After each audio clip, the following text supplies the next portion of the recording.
record on this computer? Yep. All right. Did you guys all get the recording version? Yes. All right. So Go. what I can do is I'll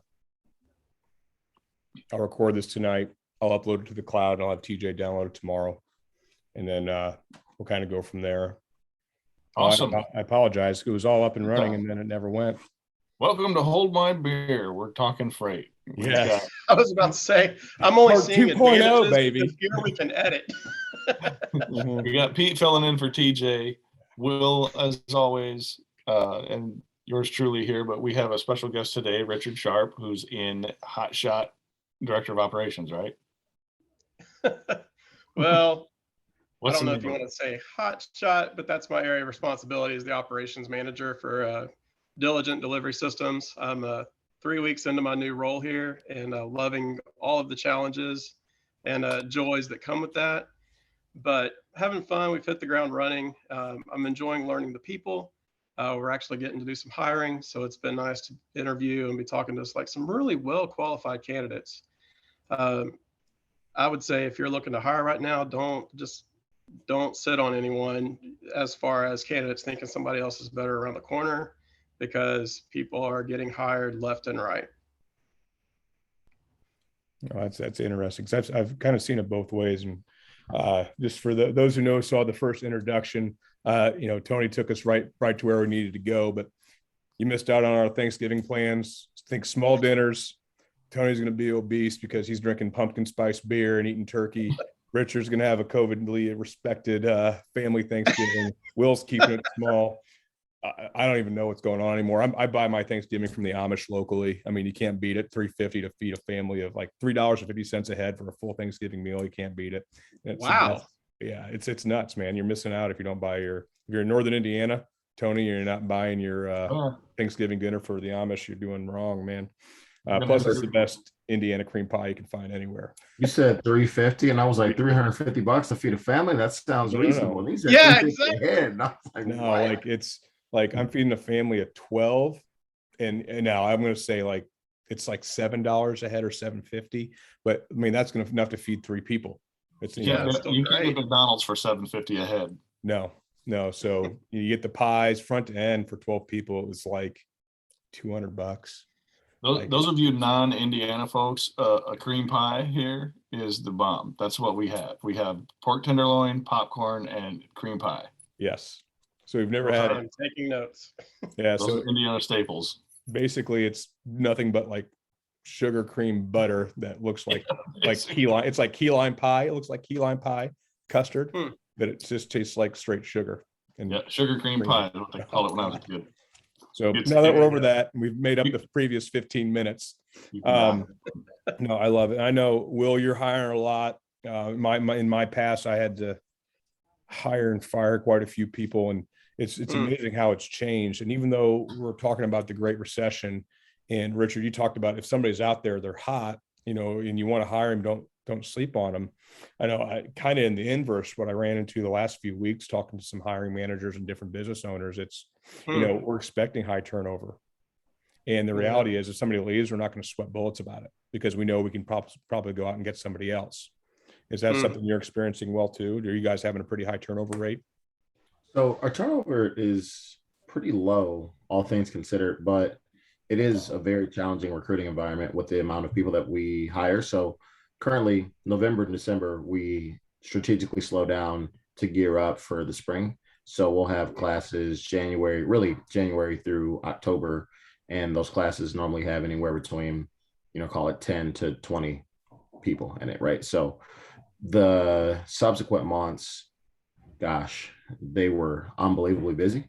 But the previous months were unbelievably busy. But the challenges always have to do with extending offers as quickly as you can for candidates that you're interested in, and making sure that you keep that conversation loop as tight as possible so that people don't, go and take another offer, especially if they're a fantastic fit for your business. You want to get them in the door as quickly as possible. And I mean, in this environment, our recruiting team is unbelievably busy. They're amazing at what they do, and they are by far the busiest people in the building. I know that they always have a lot of things going on, but there's just you think about how many other people in our industry, especially in Chicago, are recruiting for similar roles. some of which are larger businesses, right? So we're a 4-year-old company, and there's a lot of fantastic elements of our business that people gravitate towards, but then you've got the household names that have that brand reputation, and there's a lot of different elements to it. Yeah. Now I'm going to come back to communication, Luke, because I think that's key in a lot of it, and I think it's a part that bigger companies in general, the legacy companies, if you will, are lacking. But for both you two, what are so like you're looking right now, like you're hiring for kind of the same positions in different areas. What are some of those key factors you're looking for? Well, one of the things I look for is somebody, I mean, it's easy to say hire character, teach skills. And that is a hard thing to judge in a 30-minute interview or a phone call or a Zoom interview. But what I look for is somebody that is teachable, that loves to learn. Some of the keywords I listen to are customer service angles and stories, where like some of my best hires in a previous role in a different industry were people out of a Jack in the Box drive-through that came in but they knew their customers, they knew their orders, and they spoke with passion about how they looked forward to seeing these people and how people looked forward to seeing them. And we took that, and sure, the training cycle took an extra week or two for the role that the person I'm thinking of was hired in, but she turned out to be one of the most fantastic members of the team because she had that customer service spirit. So there's a blend of things that go into that, but really I'm looking for somebody that has ambition, that's not just wanting to punch a clock, that wants to learn and wants to be a member of the team, that doesn't want to be a one-trick pony. Do you need members like that? Sure, of course. But so how do you weed that out and find that in an interview? It's a craft I'm still learning. I listen for the customer service stories. A lot of times people, at least, when you're trying to have a conversation with people and not just throw a bunch of questions at them and get a bunch of well-rehearsed answers, it really is just kind of how drawing it out of them in that conversation. When I'm looking for a customer service role, it is the conversations about what is an interaction that you just felt really good about. Describe that for me, or what happened there. And then, of course, followed up with what was one of the ones you had to wrestle with a bit, and what did that look like? And they might be thinking it's just a one-and-one question. Ask again. What was another? Can you give me another example? That kind of thing.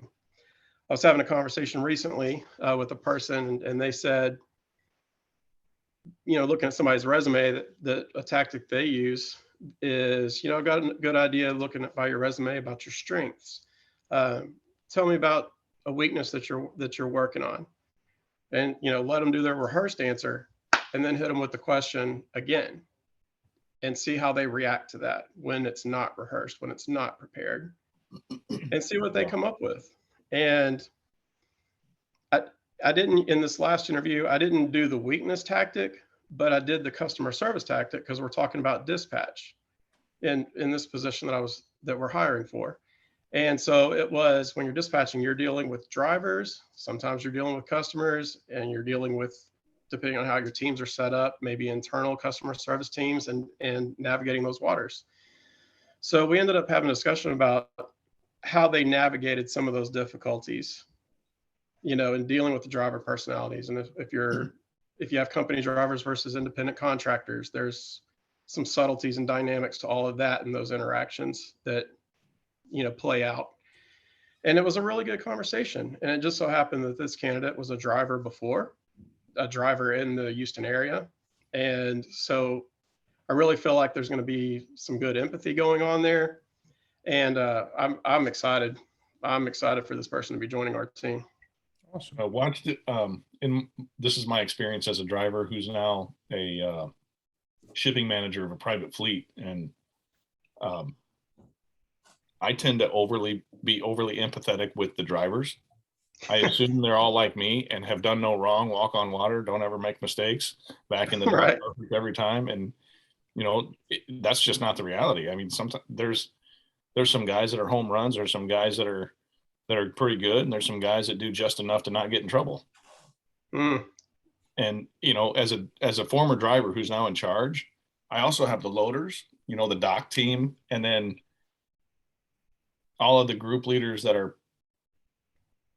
managing their areas of responsibility in getting them moved. And I'm telling you, it's hard not to be almost one-sided with the drivers when sometimes you need to be a little bit less empathetic. So just watch for that too. It's easy to swing the pendulum a little bit too far.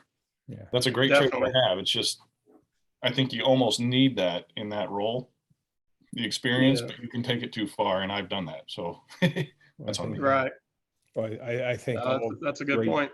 Yeah, I think all great leaders at some point, when you're in your younger stage, where you all are kind of a leaders within your culture, if you will.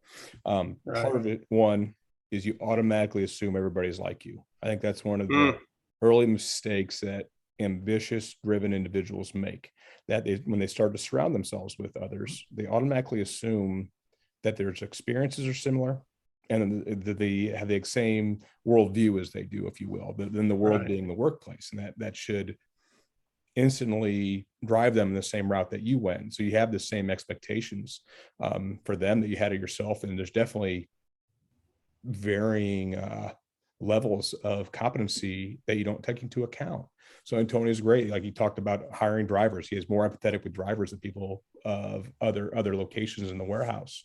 So I really think that's really hard to overcome as time goes on. But a big part of it too is you're bringing all these people in, and you talked about cutting through complacency, right, Richard? That was a big thing that you talked about before, and that's really what your questions are driving. So as you're practicing these hiring, as you're practicing your hiring tactics, as you're going through leading your team, through the hot shot delivery operations, what are some of the tools and tactics that you use to make sure that you're cutting through complacency, that people don't be fat and happy, that they can, continue to work to service the people that need serviced? So I think part of it really comes down to choice. And what I have found in multiple companies, in multiple industries, is some people just give up. And at some point, you just have to make a decision that you can make a difference. John Maxwell has a book called The 360-Degree Leader. And I read that when I wasn't in a management role. And it really helped shape my view of leadership. It is not a title. I mean, you see all the little inspirational posts and whatever, but it's truly not a title. It is a spirit. And you can lead down the chain, up the chain, across the chain. And I feel like so many times when we've been able to make progress on things, it's just because somebody took the time to send the message up the chain or across the chain, sometimes down the chain. But it's an ownership. It is deciding that things don't need to stay the way they are. We can improve. We can pull together. Somebody has to believe that in that process. Sometimes that's the leadership, and that belief doesn't make it down the chain, which is tragic. But it's caring enough to make a difference. And I know that sounds cheesy, but when you find people that truly care about their customer, about doing the right thing, you can really build around that. And I mean, there's so many aspects to this, but some of it is empowering people, showing that you believe in them, giving, and there's so many aspects to that, but delegating things to them, giving them responsibility, giving them ownership of those processes. It increases engagement. I mean, it's obviously a broad topic. Many books have been written about it. Yeah. But it starts with somebody making a choice. Like sometimes on my post on LinkedIn, I'll put hashtag choose joy at the bottom of it. I mean, there's songs about it, et cetera, but it is a choice. You can't always control what happens to you, but you sure as heck can control your reaction to it. I don't know, just to me, it starts there. Yeah. Oh, I love that. I mean, love leadership. We read a lot about it, and Will, I'm going to come back to you in a second, but I think leadership is influence. I know playing football and coming through that chain. I mean, what always came back to, even in the business world, is leadership is influence, regardless of title. I think Right. when you achieve or earn a certain title or place into a title that comes with certain responsibilities, and in this case for both of you, it's about putting people in positions that allow them to lead others in that maximizes that employee's ability. So not everybody's going to be a leader of teams or pods. Not everybody's going to be the leader of the person below them or above them, but they might be the leader of customers. They might be the leader of their coworker. Right. So there's just different things. So I'm a firm believer in that, and choice is a big part of it. So, Will, I know you got to sign off here in a little bit. I know, why don't you talk to us about some of the ways that you're using the things that Richard talked about, evaluating leadership and putting people in the right position? I think one of the most important aspects of that is to start with communication. It's probably one of the, in my opinion, the largest areas of opportunity that we all have to improve, because if people are aware of what you expect of them and the levels that they're supposed to produce to, and that it's okay to come to you with questions or ask for clarification, things like that, everything later ends up being a whole heck of a lot easier because there's transparent lines of communication. And so starting there and then moving forward and empowering people to go out and take things and own them is when you get the best results. Because I think about just scaling a business in general, you have very capable leaders across the board. I'll just use our business as an example. With fantastic people when we had 10 people, and fantastic people when we had 40, in fact, fantastic people when we had 250. Now we got 530 people, right? But the only way to scale and grow that properly is to give people the opportunity to own something and go out and make it their own. Because if not, they just feel like they're being told what they need to do versus making it their own and going out there and owning that process. So I think that's huge. I think that the only real differentiator most of us have in our businesses is our people. Most of what we're doing, unless you truly work for an unbelievable tech business that has proprietary technology that no one else is producing, it's your people. So the experience that you get internally, the experience that your customers get externally is driven by how that person feels about their role. How prepared are they? Do they have pride in what they're doing? Do they think that they have the autonomy to make decisions? And so I couldn't agree more with the fact that you don't have to be a title to be a leader. I have reps that have been in our business for a month or 6 months that are individual contributors, that are leaders. And I speak with every training class that we have, which is always fun. So you get to meet the new people that are coming in. Some are brand new, fresh out of college. Some, this is, maybe their second role. Some have got 10, 15 years of transportation experience, right? And I always empower people to say, if you see something that you think is outside of character of how we do things, it is up to you to make sure that you say something about it. And you're not anybody's manager. And I'm not asking you to micromanage anybody, right? But it's like policing a locker room, right? I play football in college. You got captains, you got coaches, you have people, position leaders or whatever. And you know what it's supposed to look like. You know what good is supposed to look like. You know what those things are supposed to sound and feel like. All of us do in our positions. If you see something that's outside of the brand or how you all normally do business, it's okay to say something and say, hey, you know what? I'm not sure that that's how we're supposed to handle it, right? Like, can I help you out here? Like, those things really matter. And I think that's the only way that you really truly perpetuate a brand, because you can't see everything, right? Your top level managers or leaders aren't going to be there for every scenario, but a sales rep or an operations rep might be there when someone writes an email that isn't the best, or they overhear a phone call that maybe came off, and like that stuff really matters. So I think it's empowering people to want to step up and say, hey, that's not how we do it. Here's how we keep the brand strong. Right. That makes a big difference. I saw a John Maxwell quote today. You said something about him earlier, and he posted something today on LinkedIn that said, unless you want to carry the whole load yourself, you need to be developing leaders. And I wholeheartedly agree with that. Something that we do at our company is try to be a business as a force for good and grow leaders. And one of the things that we do in our business is I'm going to lose a guy on my team to another part of the department, another department within the plant, because it's an opportunity for him to grow. And he's going to go take on another role. And yet, does it hurt me? Yeah, but that's all right. I mean, we can get somebody else and we can fill him in, and we can cover that responsibility with somebody new and grow somebody else, but we can make somebody better. He's going to get a raise. He's going to move on to another shift. Yes. This dude is going to school. He's young. He's engaged. He just bought a house. He's about to work. He's working on his master's degree in supply chain. I'm going to support him however I can. And if that's leaving me, then by God, I'm going to help him go. It sucks for me, but you know what? It's going to make us better. And we're on the same. Yes. That is 100% absolutely true.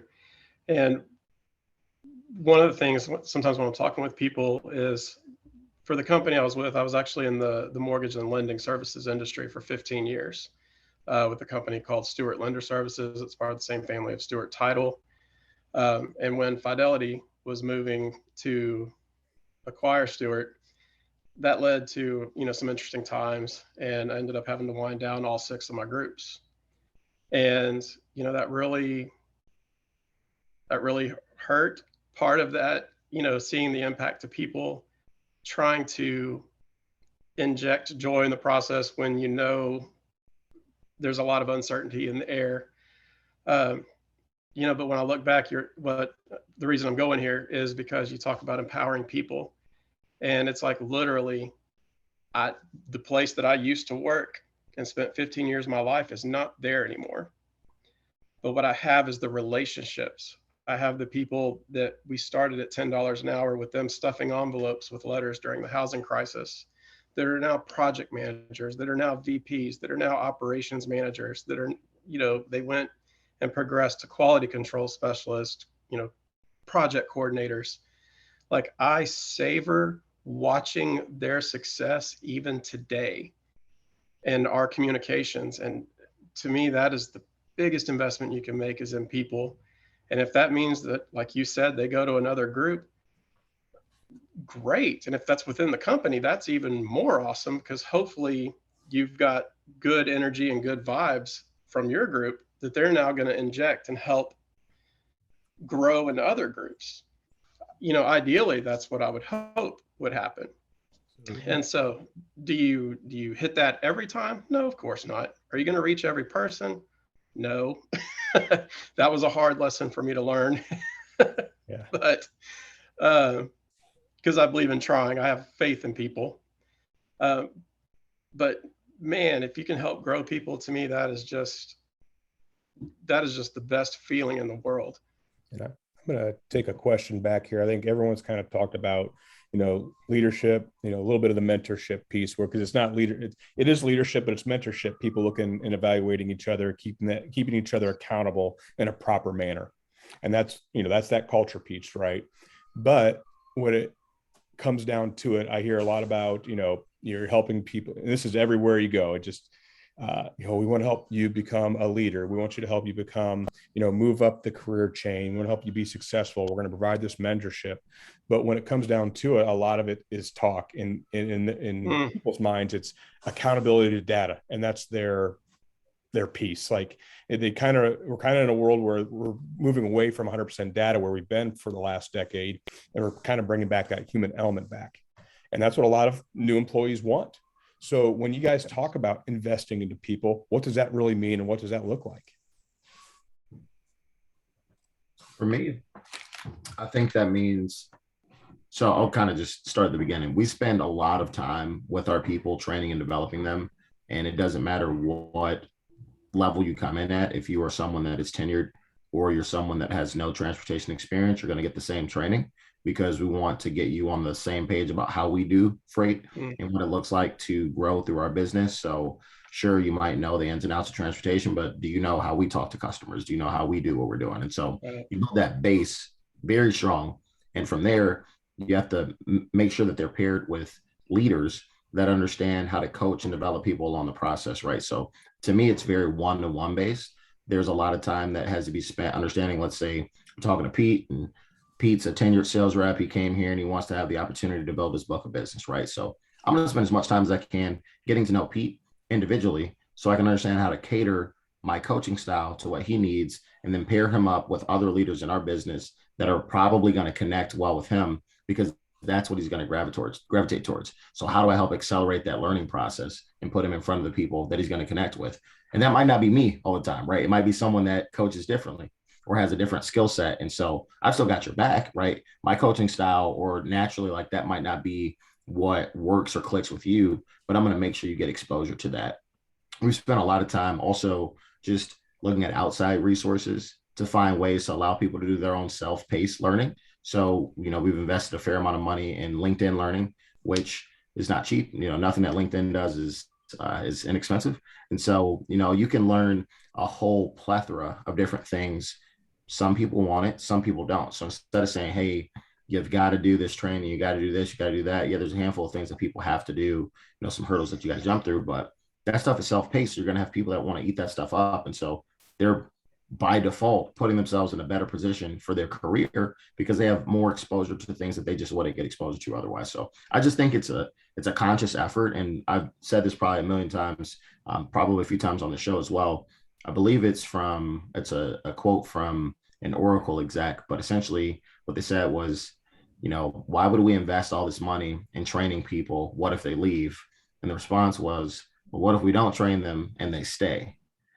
And so y'all both said this before, man, look, if I can provide a phenomenal experience for someone and they're here for 3 years or 2 years or 10 years, right? And they go and do something that's better for them outside of our business because we couldn't provide it and that's what they needed. I'm going to champion and cheerlead for you because I want to have a strong relationship with you. Maybe you come back, maybe our paths cross later, right? But I want to make the best experience for you in the time that you're here. And when that person leaves, they're probably going to speak well of our business. And then other people that they know that are good are going to want to work here because they're like, Pete had a good time when he was there. And, when he had to go do something else, he did. But I feel good about that opportunity. So those things to me really differentiate what you're able to do to help build people. Yes. So one of the things, another book that I found very helpful when, like you were saying, learning what kind of language to speak when pairing up the mentors, a book Gary Chapman wrote called The 5 Languages of Appreciation in the Workplace, which is an adaptation of his book, 5 Love Languages.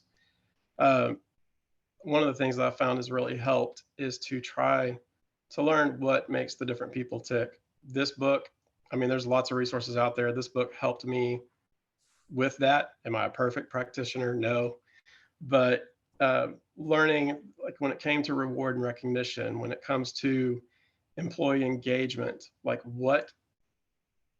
just everyone has different tweaks. They have different ways they show appreciation, and that it may be different from the way they receive appreciation. There are people that love to be recognized. There are people that would be mortified if you pulled them on stage and tried to recognize them with an employee of the year. There's people that love to give gifts. I love to give gifts. I am horrible at receiving them because I grew up when, my dad knew he could give us $50 and I'd go put it in the lawnmower and wind up buying the guitar I wanted down the road, So just that was something when we talk about the cutting through the complacency, employee engagement, trying to learn how different people talk. And then, like you said, pairing them with people, if it was a mentoring situation, really helped improve things, really helped people feel more engaged. And really, even more so than feeling engaged, it's feeling heard. And I find that so many people don't feel heard in the workplace. Sure, in relationships outside of work too. But if you can create those opportunities where they feel heard, where they feel like there is an opportunity for growth, then how can you not win? And how can your team, it's only going to be stronger. And I love hearing that you pair up the mentors. I think there are more people out there hungering for that kind of thing. They just don't think if they express it that anybody in the company is going to listen. And that's a tragedy to me. But then again, they got to take ownership of that process too a little bit and make it known, Oh yeah, absolutely two-way street with all that. What it comes down to, what I keep hearing is there's accountability to somebody you trust. So you have a trusted partner, especially when you move, like Willie said, from 100 employees to 500 employees, essentially. Yes. You have to have a trusted point of contact. you have to feel valued in some way. And that is that communication loop, right? Like if somebody's keeping you accountable to a certain standard, that makes that standard important. Yes. And it makes it easier for to talk about in the workplace. And that's that piece of culture. It's, it's wanting to be ambitious and knowing that there's a path. It doesn't necessarily have to be on a piece of paper, but saying like seeing around and seeing other people's stories, knowing that you have that trusted mentor that hopes that mentor, you're going to meet him or her someday and then maybe surpass him. And that's what they want for you, like what Tony was talking about earlier. But when it comes down to it, it's about people executing jobs that they are passionate about, or they might not be passionate about it. They might be a cog in the machine at one point, but they know that where their job is in the workplace is to serve a greater purpose. And there's nothing more satisfying as an employee, right? When you are part of something that you feel is important in not just your life, but in somebody else's life. And you hear it, it's so easy to learn because you hear about the verbiage in the workplace and it just the culture and the feel. Like you can go into great workplaces and you just feel it. Like you just know. It's no secret. But again, it's, what is that? Everybody's got mission statements, vision statements, data points, this, hitting that. But the reality is that you go talk to the new employee, the employee that's been in that, beginner's role for a year, are they the same amount of excited? Right. So it's just, there's a lot that goes into it and I dig it. And thanks for sharing a lot of that, man. I love it. No, so I know we're kind of running out of time and we've kind of come to an end. I know Tony hasn't talked enough yet, but so I want to know, kind of coming from an outsider's perspective, and this is a freight logistics supply chain show, right? So it's Thanksgiving season. Everything, like I read an article today, or I was listening to a podcast, professor from Wharton School of Business, and he was talking about supply chain and all the issues, and really came down to how the logistics companies out there right now are working away from efficiency and really everything's been data driven, efficient, drive down costs to resiliency. And I thought it kind of hit home, and I know you guys might talk about it, but it was like, if I'm a family for the holidays, here's how you can best, save your money. This is where you can do it. Maybe here's some ideas to have a good Christmas, even though you can't get the product you want off the shelf. So I know that you guys' lives are crazy right now. So what are some of the challenges that you have going on, and where do you kind of see the next 3 months looking like, or really month and a half in the supply chain heading into the new year, and some of the things that you're seeing and challenges right now? Well, I'm going to say my view is going to be far more localized just because we're a hotshot operation. The kind of freight we move is, I don't feel like is as impacted by the current supply chain. Okay. Is personally, I mean, are there large scale impacts? Yes, but people are calling us every day. The phones are ringing, the emails are coming in. I don't see that slowing down. Frankly, I'm looking for drivers to help with the workload we have. So, I know there's a lot of talk about the ships off the West Coast. I'm just saying send them to the Port of Houston because we can handle that stuff. Just saying. But one thing is you touched on how are you kind of managing that. Well, one of the things for our own family is we talk to our kids about Christmas and that kind of thing. And do they want more toys or do they want more experiences? Taking trips, going and doing things. And they're 10 and 8. Both of them said experiences. And the weather was fantastic this last weekend. There's a place called the Aquarium downtown. It's a kind of fancy restaurant, has a little carnival and Ferris wheel and stuff. And so we went ahead and did the early Christmas present, took them down there, let them play the carnival games, did the Ferris wheel, the trains, the carousels, really made a day of it. And they came home with more stuffed animals than I think they'll ever need. And I even, I used a picture of a sawtooth or a sawfish in my most recent post. But, I think people can leverage or can really look to maybe do more experiences as a family versus having something tucked away under the tree that they're just going to toss away in 2 months anyway, if you even make it 2 months. So I don't know, just a couple of thoughts there. Pete, you're muted. Amateur hour up here, man. I love it though. It's so Will, what about you, man? I know, a little bit different setup, a little bit different scenario than Richard. What are some of the challenges you got going on? Yeah. So, I mean, the main ones are all the things that y'all are probably seeing in the media now that is actually getting attention, talking about either driver or equipment shortages, either are a challenge as it stands right now. I've got friends very similar to Richard that are like, either I can't get enough drivers to be in the seats, or I can't get my hands on a trailer or a tractor to keep in my fleet. And so it's been a perfect storm of challenges across the board. So you've got all these really delicate factors that keep everything in place and moving. And so you have the ports backed up. Okay, so that's a challenge, but it's also a challenge if you displace capacity out of that market, and then you have to get the capacity back in that market to continue the inbound transportation need, right? As everything's coming out of there. So that increases pricing, and all of that is a trickle down effect on consumers. I was listening to a podcast yesterday, and it just talked about, if just hypothetically speaking, you've got someone that is a small mom and pop vendor out of, wherever, maybe you sell pools in Georgia, and you're ordering your pools from some vendor thousands of miles away, and they're coming on a container, and you ordered that months ago, and that container used to cost $10,000. Now it costs $35,000. And that pool that you were supposed to get in May, you didn't get until October. Like, you're not going to make it, right? It's just going to be very tough. So there's a lot of really domino effect things that we're going to see happen that have more to do than like whether or not, the latest MacBook is going to be on the shelves in Best Buy. Like, there's a lot of things that are going to happen.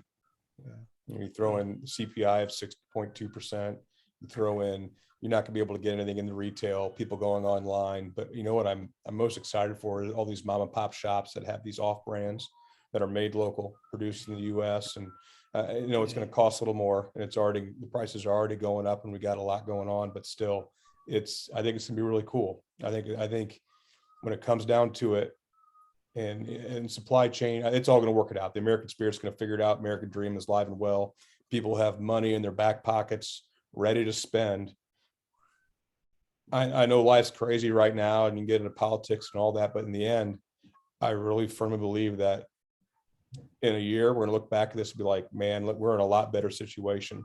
It'll be different obstacles to overcome, but really, I love listening to all the supply chain talks and chit chats, and kind of hearing the issues that are out there, because it directly impacts a lot of my client conversations, and it's been very interesting. But when it comes down to it, I think for the next year and a half, or next year, I think we're in a great situation, even though there are a lot of scary things out there and you hear the talking heads. But man, when it comes down to it, people want to work, they're excited, they're making money, they're saving money.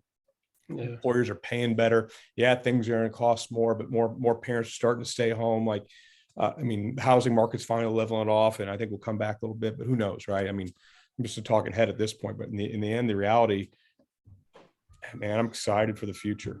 I just can't wait to see it. And I know guys like we have in this show, Tony's got private fleet, like he's ready to ship everything everywhere all the time, right? And he can't even talk. He's so excited just to be here. But as we're kind of wrapping up here, and I hear my boy upstairs crying, so gotta be a dad at some point today. Started at 7 and it'll end at like 8 o'clock Eastern, but that's the way of the world.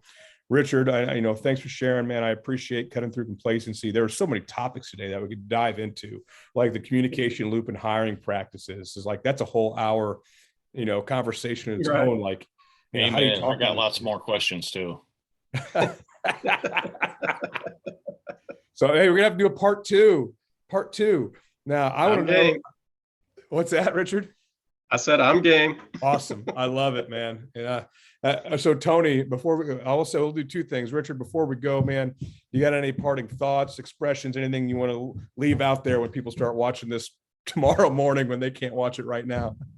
Well, actually, I do want to give a shout out, because when we talk about investing in people and making connections and making people, or meeting people where they're at, and creating an experience or helping tell a story, I'm going to give a shout out to Nico Brown of Monkey Business Consulting. And I'm going to tell you why.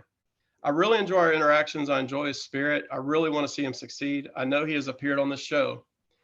But when I started at Diligent, I went to a flight school after high school. And so aviation is something that really informs my approach to stuff, the attention to detail, the ownership, because when you're in that cockpit, you are responsible for everything that happens, and you have to deal with everything that happens. No matter if the engine catches on fire, you still have to aviate, navigate, communicate. Doesn't matter. You got to get back on the ground safely, right? So I did a post of a picture of a B-17 that I really like through the Commemorative Air Force. It's Texas Raiders. I love seeing it flying around the area. Showed it rolling out at Conroe Regional. Today, for my office, Nico Brown sends me an office warming gift of a B-17. I am telling you, this is awesome. I can't really show you pictures, but I've got models of an Antonovs, Aleutians, IL-76s, 747s. There's a DC-3 behind me. I love aviation because it reminds me of owning the process, owning the job, inspiring others too. I also see it as a responsibility in my role as an operations manager to get our group to the destination and to help us grow. Obviously, I'm passionate about this. I hope you can see that through this little tiny webcam. I really love people. I really want to see us grow. I want to see people connect. And I'm just going to say, Nico, I'm going to get this in view. Nico, thank you so much, man. I really want to see you succeed and just keep connecting with people, telling stories. I think it's going to be a great thing. Anybody that knows him knows he's going to be successful. I 100% believe too. So, but that's, anyway, that if I have a parting thought, I mean, for the team here at Diligent Delivery Systems, it is helping them grow, helping empower, helping see them succeed, helping grow the operation across not just the Houston Hotshot Group, but the operation as a whole. But I really want to just people make a choice and realize, and hopefully they work at a place where they feel like people will listen, or they will choose to make a difference. They will choose joy. They will choose to do the hard work. It is not easy to build a culture. It is not easy to turn a tide. Something my boss told me one time, he's like, Richard, I feel like no matter what, I can trust you to do what you believe is correct. You will be the rudder of the ship and keep us going in direction no matter how stormy the seas are. I'm a big guy. I don't know if he was being insulting. No, I'm just kidding. But somebody has to make a choice to help keep that group and to grow it. If not, you're just wasting away on a ship floating in the ocean. That's the challenge of every leader. Say again? That's the challenge of every leader. Yes, very much so. So anyway, so that is my heart. It's nothing cheesy about it. It is truly my heart. It's what brings me joy, is creating Richard, opportunity and seeing people grow. That's awesome. I have the same right here. It's real. That's how we want people to succeed, is how we become successful, is creating duplicates and watching them grow and thrive and move on. And that's awesome.